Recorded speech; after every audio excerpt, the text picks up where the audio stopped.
BA سال اول کے تمام طلباء و طالبات، کل ہم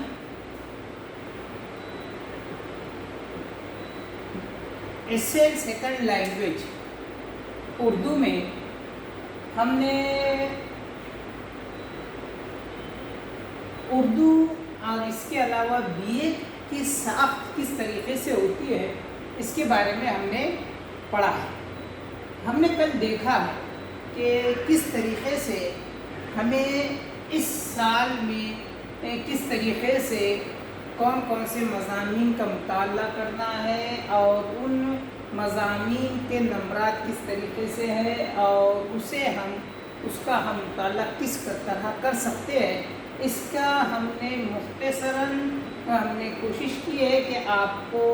اس کے بارے میں معلومات مل سکے۔ تو چلیے آج ہم کوئی تمہید نہ باندھتے ہوئے ہم سیدھا بات کرتے ہیں زبان دوم اردو، جس کا نام ہے،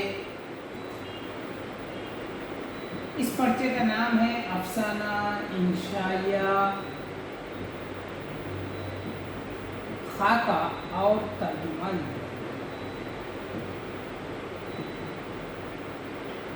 سب سے پہلے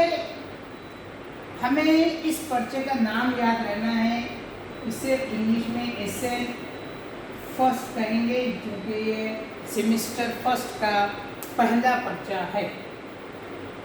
افسانہ انشائیہ خاکہ اور ترجمہ نگاری یہ ہمارے ایسل فرسٹ کا پرچے کا نام ہے۔ یہ ہمیں معلوم ہونا ضروری ہے تاکہ ہمیں جو پیپر جب سوال یا پیپر آئے گا تو ہمیں یہ معلوم ہونا چاہیے کہ وہ ہمیں جو ہم نے اسٹڈی کیے یا ہمارے نصاب میں جو پرچہ رکھا گیا ہے یا جس کا ہم مطالعہ کر رہے ہیں وہی پیپر ہمیں ملا ہے یا نہیں ملا ہے۔ دوسرا یہ بات ذہن میں رکھیے کہ یہ جو ایسل ہے سیکنڈ لینگویج اردو، اس کا نصاب BA کے لیے بھی یہی ہے، BSc کے لیے بھی یہی،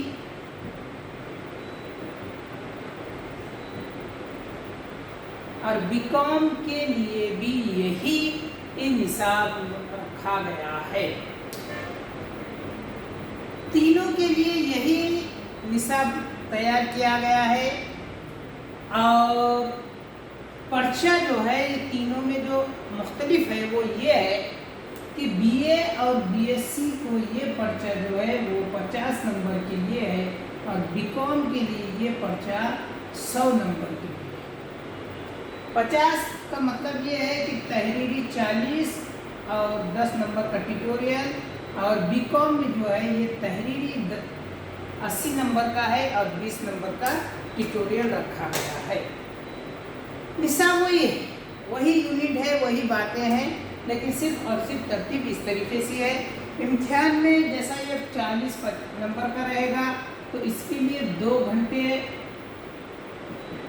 BA اور BSc کے لیے 2 گھنٹے کا رہے گا اور ایک ہی دن رہے گا سیم، اور اس کے لیے چونکہ 100 نمبر کا ہے اس لیے اس کے لیے کتنا وقت مقرر کیا گیا ہے، 3 گھنٹے اس کے لیے رکھے گئے ہیں۔ تو تمام BA BSc BCom سال اول کے طالب علم کے لیے جو سیکنڈ لینگویج جس نے بھی اردو لیا ہے ان کے لیے یہی پرچہ رہے گا۔ اس پرچے کا نام ہے افسانہ انشائیہ خاکہ اور ترجمہ نگاری۔ تو چلیے ہم یہ دیکھتے ہیں کہ BA BSc BCom سال اول میں سیمسٹر فرسٹ میں جو پرچہ رکھا گیا ہے افسانہ انشائیہ خاکہ اور ترجمہ نگاری۔ کل میں نے اس کی ترتیب بتا دیا تھا، آج ہم صرف اور صرف اس کا جو نصاب ہے یعنی ہمیں ان 6 مہینے میں کن کن افسانوں کا مطالعہ کرنا ہے، انشائیوں کا مطالعہ کرنا ہے، خاکوں کا مطالعہ کرنا ہے، ان کے نام، اس کے اتنے مصنف کے بارے میں دیکھنا ہے، اور اس کے علاوہ تو ٹیٹوریل میں رکھا گیا ہے ترجمہ نگاری، ہمیں اس کے بارے میں بھی یہاں پر